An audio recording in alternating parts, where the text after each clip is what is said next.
Hello everybody, and welcome back to the Kingdom Hearts 2 playthrough! Yep, we're back. And, well, another world has opened up, and Twilight Town has apparently returned. It is not exactly where we're going to go. We are going to go to the other side of this little circle here, and head to the world with the pumpkin. It should look remarkably familiar to you if you've played the original Kingdom Hearts. Because it's Twilight Town? What? It's Halloween Town. Pumpkin. Halloween. You get the picture. Although, saying that, this isn't quite the Halloween Town that you remember. This is the new improved Kingdom Hearts 2 Halloween Town. So, as with the Underworld and sort of Agrabah, I say sort of because while we do get to visit a new area of Agrabah, we haven't done it yet. So it's more akin to the Underworld in that we are going to get to visit a whole new area in Halloween Town. And I've just said that word so many times in the past, kind of just over a minute, that I'm kind of just like, I'm sick of saying Halloween Town. And I know that I can't get away from that because I'm just going to keep having to say it because it's the name of the bloody world we're in. But before we can get there, we have to go through a wonderful Gummy Ship segment.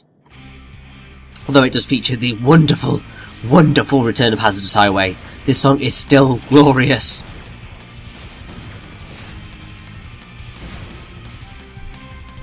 And now, I guess, is probably a decent time to just go into info about The Nightmare Before Christmas, seeing as that's the film that Halloween Town comes from.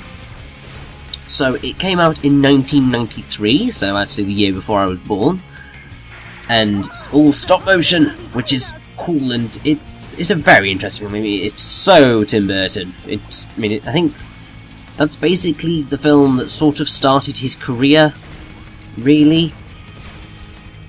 So, he was apparently he worked at as an animator at Walt Disney Animation Studios, and then it got kind of picked up and it succeeded very, very, very much so. Okay, so he did a few films before then, but it's still one of his big ones. And apparently it actually originated from a poem that he wrote in 1982.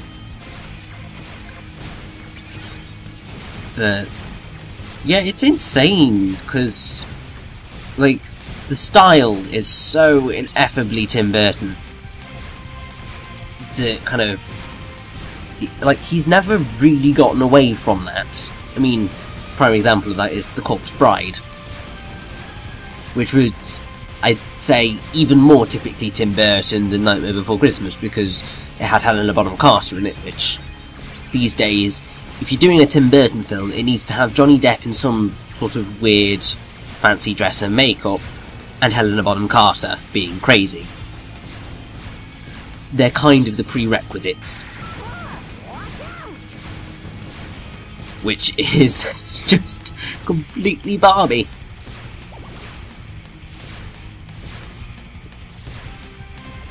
Also, I am so grateful that this mission is nearly over so that we can actually get to the world, because that's when the interesting stuff starts to happen, but it also means that, you know, I get to do my whole voice actor spiel, because I clearly have nothing else to talk about. And, I mean, the thing is that not a lot of people know voice actors behind things and don't tend to look them up. Partly probably because they don't really care and they don't want to have part of the illusion ruined for them.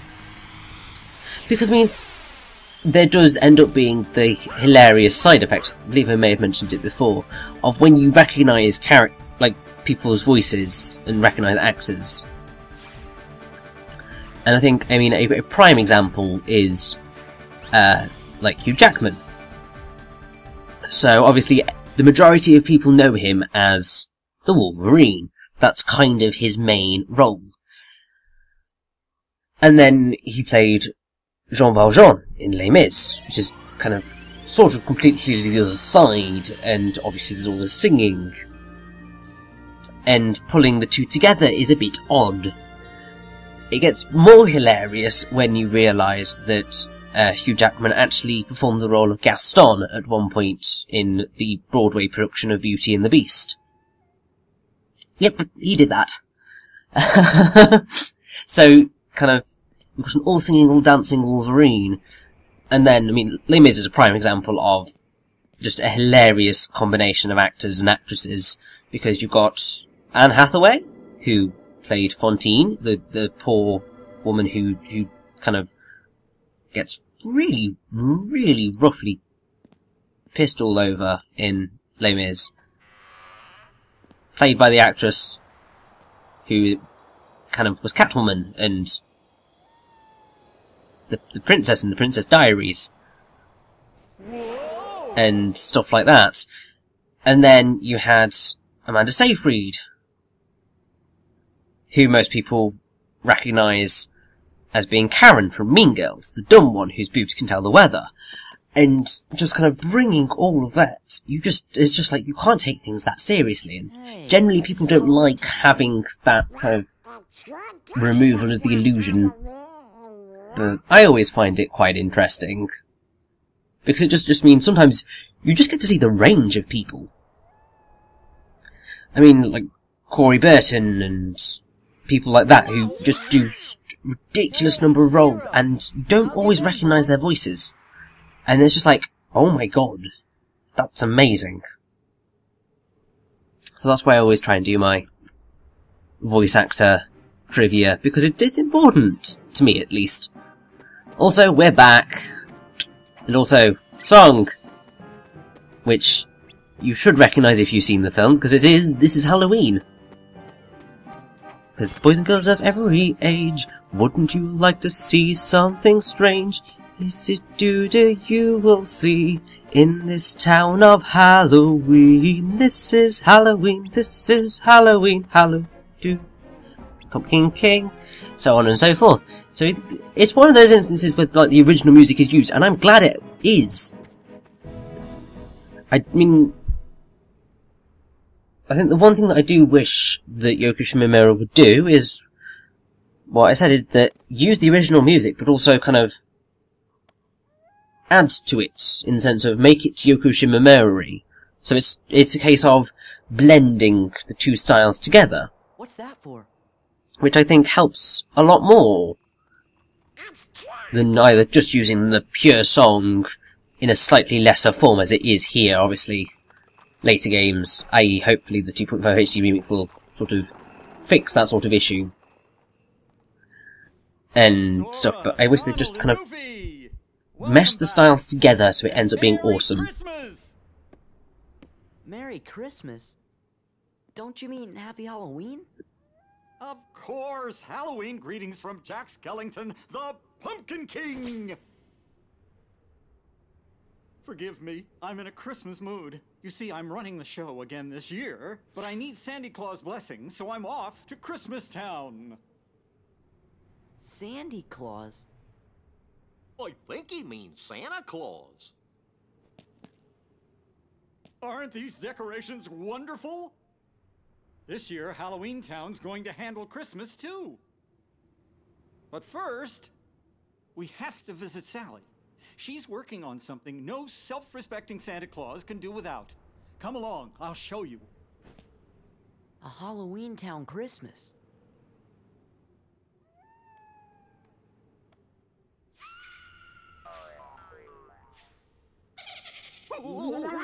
Want to go check it out? Ooh.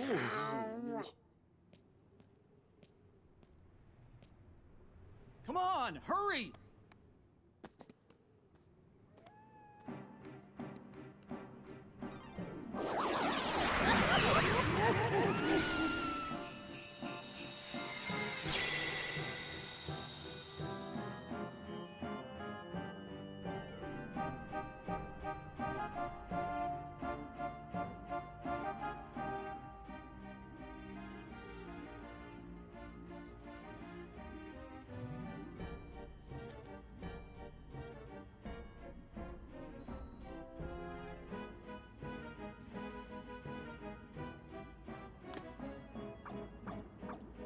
Hello, Doctor. Where's Sally?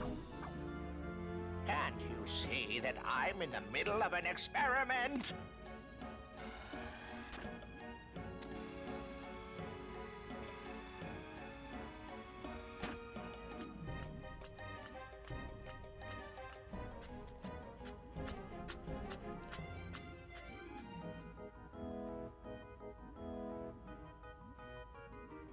Hey, this is way too heavy.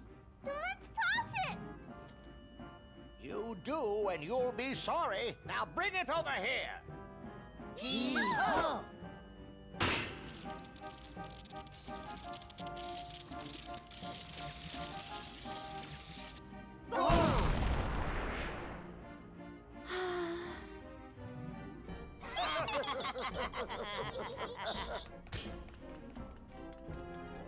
Imbeciles! Now my experiment is ruined!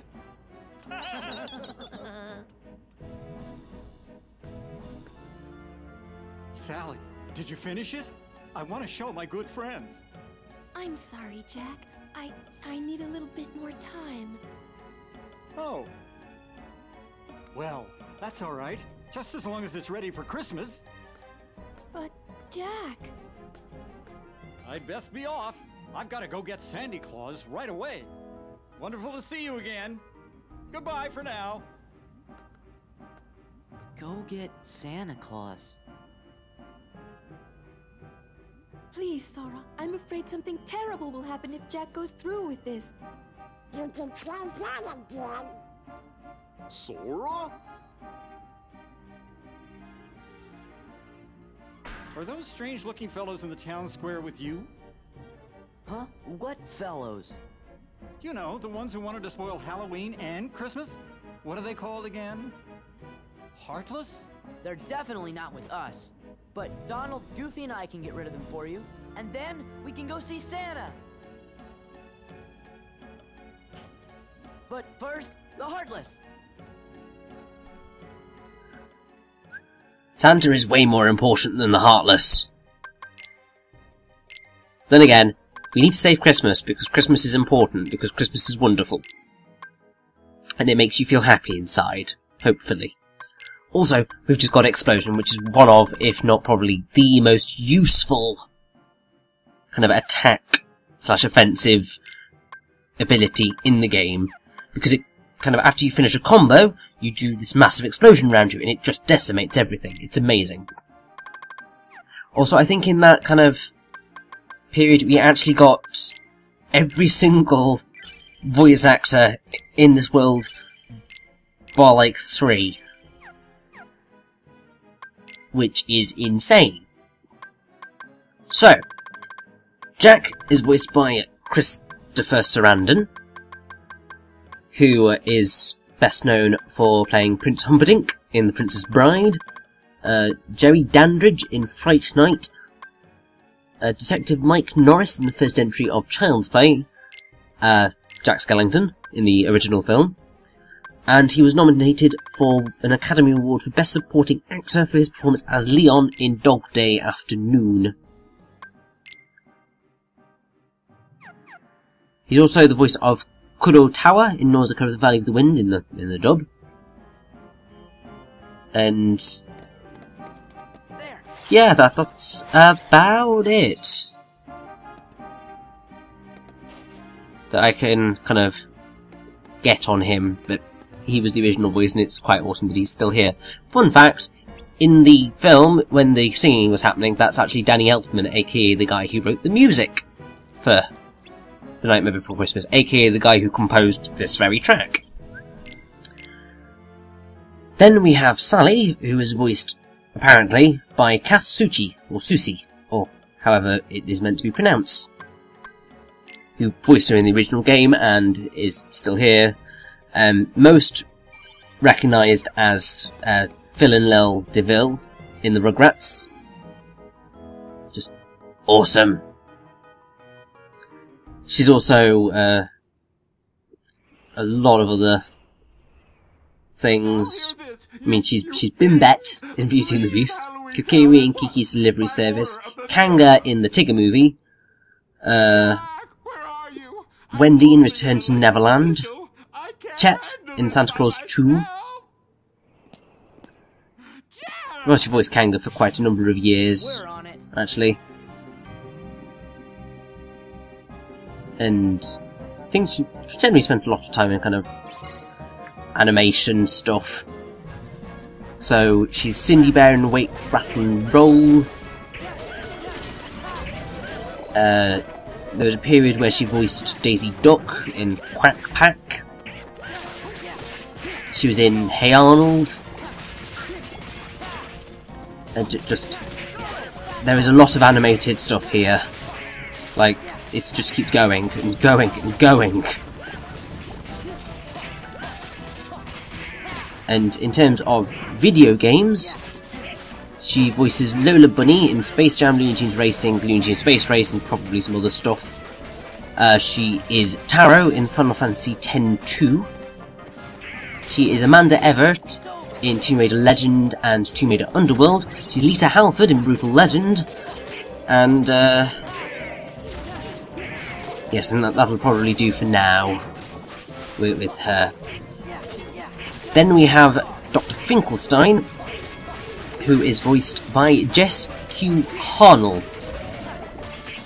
who is most well known as being Wacko Warner in the Animaniacs, Ironhide in the Transformers stuff. He kind of has been in and out of being Ironhide, but is there now.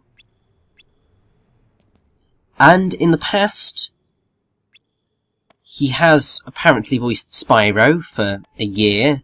He's voiced Crash Bandicoot from 2005 to 2010, when Crash kind of just died. And then, yes, Ironhide, so it's like, oh my god.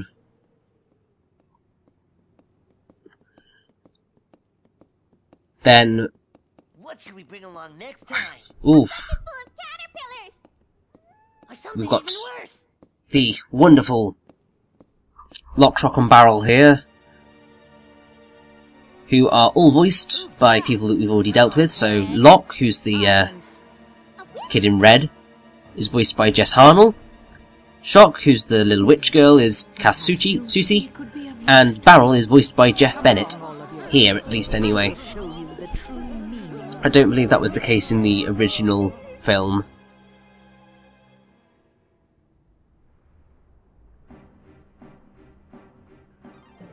So yeah, they've gotten into trouble, which is typical. Town is this way. The doorway is in the woods just past the graveyard. How wonderful to get to Christmastown we have to go through the graveyard.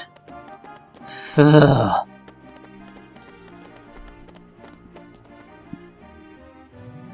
But yeah, I do like that at this point Maleficent starts to get her hands dirty a little bit. Because she hasn't really done a lot at all in any of the previous worlds. So that the fact that she's actually doing something now proves that she's being sort of a decent villain. Although I don't think she will ever quite live up to her role in the original Kingdom Hearts ever again, which is really depressing.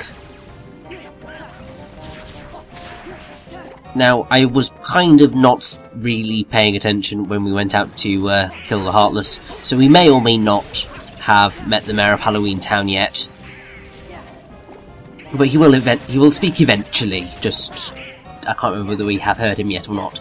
But he is voiced by Glenn Shadix, who voiced him in the original film.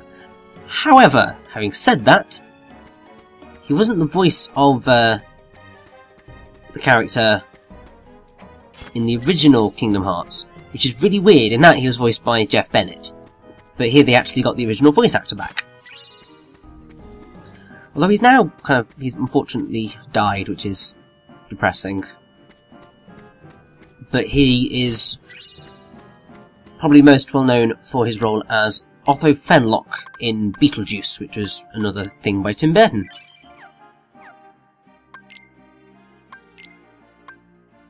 And let's see what else is lurking here. Nothing that I would quite fully remember. I mean, he's Senator Nardo in Planet of the Apes. And yeah, that's The door to about Christmas it. Unfortunately, Town. that Halloween can get I'd be so able to tiresome recognise. year after year. I wanted something new, And I found when I say this. Senator Nardo in Planet of the Apes, I mean the 2001 Tim Burton one. He did a lot of work with Tim Beyond this Burton, door is apparently. a world filled with wonders, the likes of which you've never seen. At first, I couldn't believe my eyes. Everything was so fresh and exciting. Come on, just open it.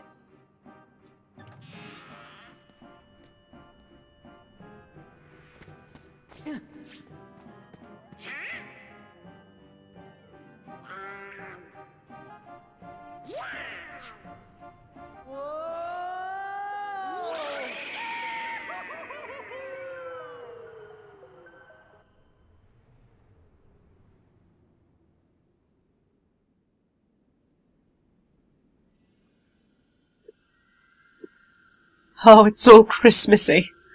Now, at this point in the 2.5 HD remix version, Sora has a Christmas outfit on. Unfortunately, it's not the case here, so we have the slight dissonance of Halloween and Christmas bashing together. Cool.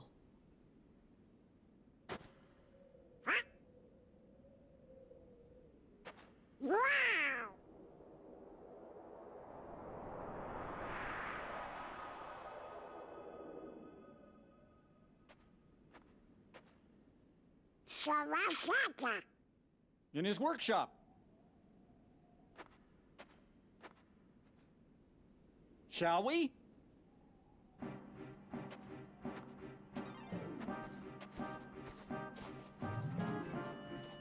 Ooh.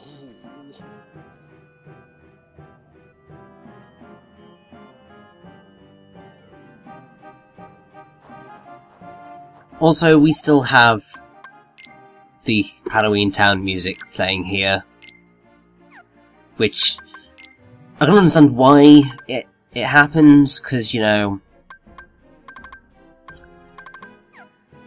they kinda can't, well, they've kinda got to have the single world theme,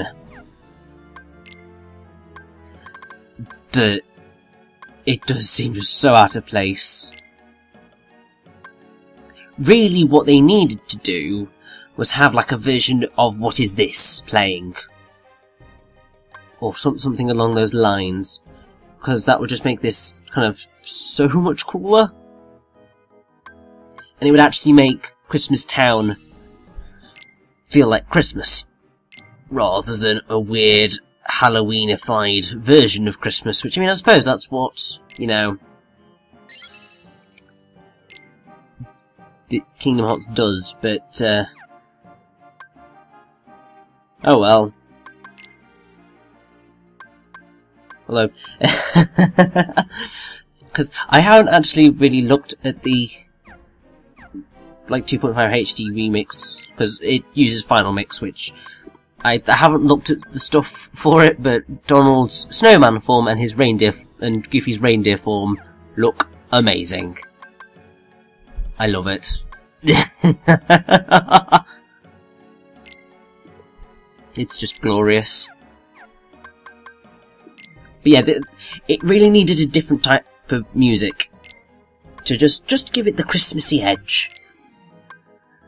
Couldn't have been that difficult. I mean, if Halloween Town returns for a third time, well, it's already been here 4 times, if it returns for a 5th time in Kingdom Hearts 3, and Christmas Town is involved, please have a Christmassy related song. That would be nice. Although I don't know whether it would return again. I mean, the reason it's back for Kingdom Hearts 2 is because it was, I think, quite popular in the first game, and it does have quite a big fan base. So there was reason to give it another run. And actually cover the plot of the film this time, which seems to be a case with quite a number of the Disney worlds. So it's like Hercules, it kind of brings in stuff from the film. Beauty and the Beast, it brings in stuff from the film. We've got Agrabah is more bringing stuff in from the sequel than the first film, but it kind of sorted out with stuff from the film in the first game. And Halloween Town is actually dealing with stuff from the film a lot more explicitly. So there is a sort of... The plots of the films have become more important in this game than they used to be. Which is cool, I guess. Well, not I guess, I do think, yeah, it is quite cool that the film started to get a little bit more of a plot focus in terms of dealing with the stories of the Disney films. But then I guess that has sort of come at the expense of the fact of, you know, they've decided that the Kingdom Hearts Final Fantasy style story needs to take precedence over the Disney stuff and be separate from it, but kind of overarchingly more important. So the plots of the Disney stuff seems rushed by comparison. Although I don't think I ever said, but the music during the fights in Halloween Town and Christmas Town is Spooks of Halloween Town, which is quite cool. Also, I love this limit, it's amazing.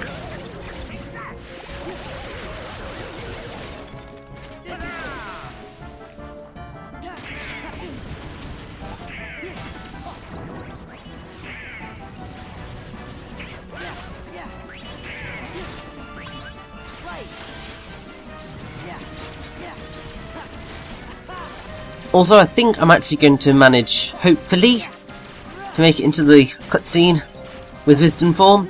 Because the cool thing is that when Sora's kind of like physical appearance does change in Halloween Town to match, so the masks that he has actually end up taking on kind of appearances. So Wisdom form it looks like a mage, and I think Valor form it kind of has a slight devilly look, and so on and so forth. It's really cool.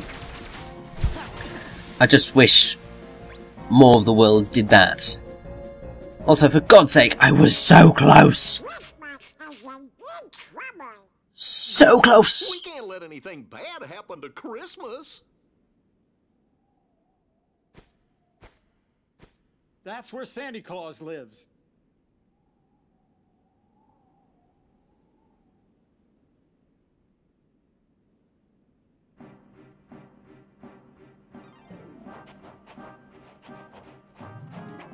So, after a quick run around to make sure that we've got all of these damn chests, it's time to see Santa!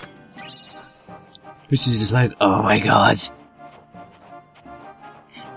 As you might have guessed, I love Christmas.